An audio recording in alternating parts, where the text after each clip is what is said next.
হাদি হত্যার বিচার চেয়ে যমুনার সামনেই ইনকিলাব মঞ্চের অবস্থান। গুপ্তরা জালেম রূপে আবির্ভূত হয়েছে। ঢাকা থেকেই চলবে বাংলাদেশের নিয়ন্ত্রণ। নাহিদ। জামায়াত আমিরের ৬ জেলায় জনসভা আজ। বাংলাদেশের ভোটে বিশ্ববাসীর চোখ। শহীদ ওসমান হাদির হত্যাকাণ্ডের বিচার ও ইউনাইটেড নেশনসের অধীনে নিরপেক্ষ তদন্তের দাবিতে প্রধান উপদেষ্টার সরকারি বাসভবন যমুনার প্রবেশমুখে অবস্থান নিয়েছেন ইনকিলাব মঞ্চ এর নেতাকর্মীরা।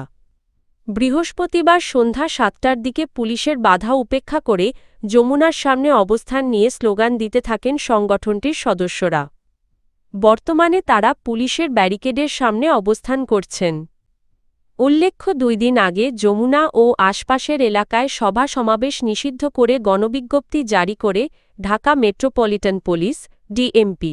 নিষেধাজ্ঞা সত্ত্বেও ইনকিলাব মঞ্চের ব্যানারে সেখানে অবস্থান নেওয়া হয়। রমনা বিভাগের ডিসি মাসুদ আলম বলেন, আন্দোলনকারীরা জাতিসংঘের মাধ্যমে তদন্তের দাবি তুলেছেন এবং পুলিশ তাদের সঙ্গে আলোচনা করছে।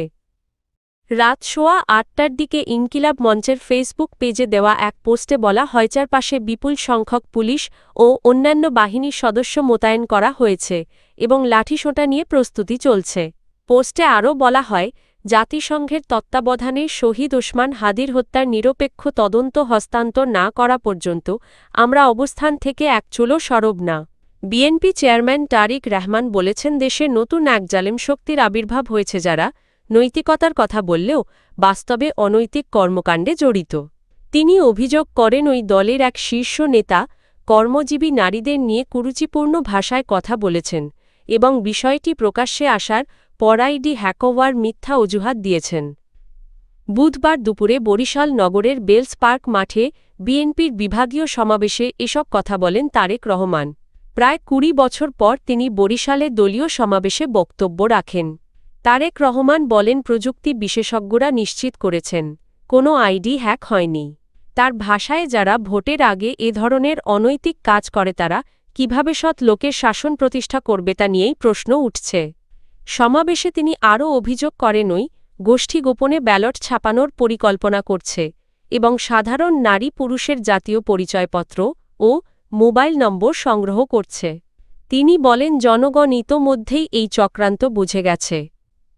কর্মজীবী নারীদের প্রসঙ্গে তারেক রহমান বলেন, ইসলাম নারীদের সম্মান দিয়েছে এবং মহানবী সায়ের স্ত্রী হজরত খাদিজা রা ছিলেন একজন সম্মানিত কর্মজীবী নারী।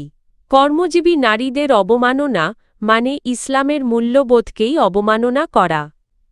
তিনি আরও বলেন, ওই দলের এক নেতা প্রকাশ্যে বলেছেন, নির্বাচনের আগে জনগণের পা ধরতে হবে আর নির্বাচনের পর ৫ বছর জনগণ তাদের পা ধরবে। তারেক রহমানের মতেই বক্তব্যই প্রমাণ করে জনগণকে তারা কিভাবে দেখতে চায়। জাতীয় নাগরিক পার্টির এনসিপি আহ্বায়ক নাহিদ ইসলাম বলেছেন, বাংলাদেশের নিয়ন্ত্রণ থাকবে ঢাকা থেকে এবং দেশ পরিচালনা করবে বাংলাদেশের জনগণ। দিল্লির আনুগত্যের রাজনীতি যারা অতীতে করেছে বা নতুন করে প্রতিষ্ঠা করতে চায় বাংলাদেশে, তাদের রাজনীতির আর কোনো ভবিষ্যৎ নেই। শুক্রবার ৬ ফেব্রুয়ারি সকালে সাভার পৌরসভার ডগরমোড়া এলাকার মাতৃবাগান মসজিদ মাঠে অনুষ্ঠিত এক নির্বাচনী জনসভায় প্রধান অতিথির বক্তব্যে তিনি এসব কথা বলেন। নাহিদ ইসলাম বলেন, দেশের মানুষ পরিবর্তন, সংস্কার এবং ইনসাফ চায়। তার ভাষায়, ৫ আগস্টের পর জনগণ আর কোনো নতুন জালেমের উত্থান দেখতে চায় না।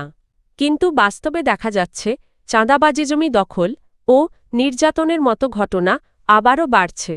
এমনকি পাথর নিক্ষেপ করে মানুষ হত্যার ঘটনাও ঘটছে, যা নতুন করে জালেমদের আবির্ভাবের ইঙ্গিত দিচ্ছে। তিনি বলেন, আগামী ১২ই ফেব্রুয়ারি এসব জালেম ও ঋণখেলাপিদের পরাজিত করার দিন।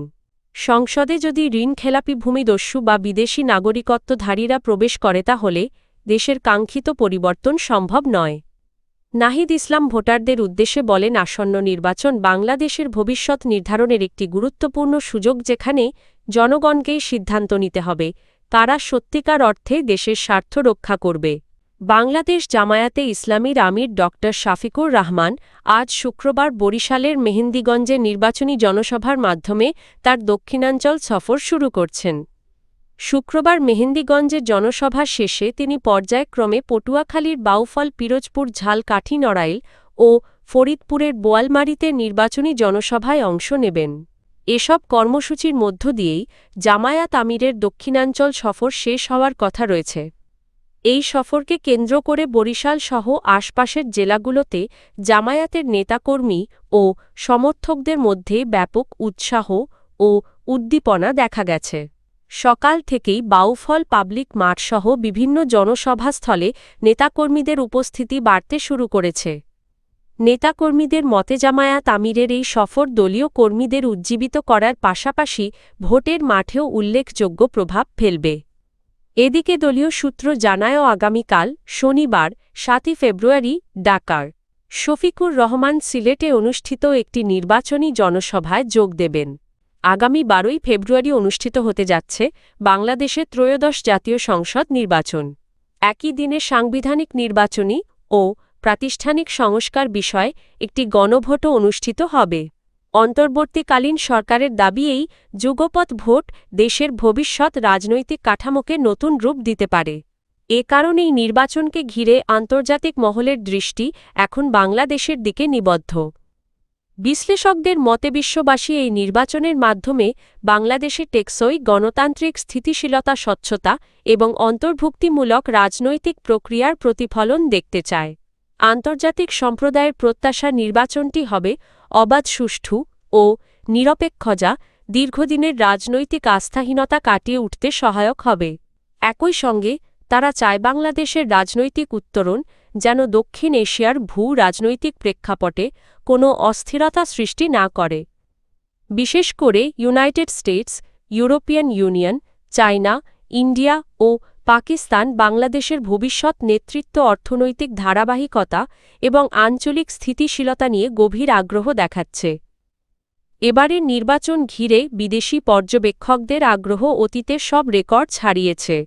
ইউরোপীয় ইউনিয়ন, কমনওয়েলথ সহ বিভিন্ন আন্তর্জাতিক সংস্থা নিবিড়ভাবে পুরো প্রক্রিয়া পর্যবেক্ষণ করছে। একই সঙ্গে আন্তর্জাতিক মানবাধিকার সংস্থাগুলো সক্রিয় রয়েছে। আন্তর্জাতিক পর্যবেক্ষকরা এই নির্বাচনকে একটি গুরুত্বপূর্ণ লিটমাস টেস্ট হিসেবে দেখছেন। অ্যামনেস্টি ইন্টারন্যাশনালের মতো সংস্থাগুলো মানবাধিকার সুরক্ষা, সাংবাদিকদের নিরাপত্তা এবং মতপ্রকাশের স্বাধীনতা নিশ্চিত করতে অন্তর্বর্তীকালীন সরকারের প্রতি জোরালো আহ্বান জানিয়েছে।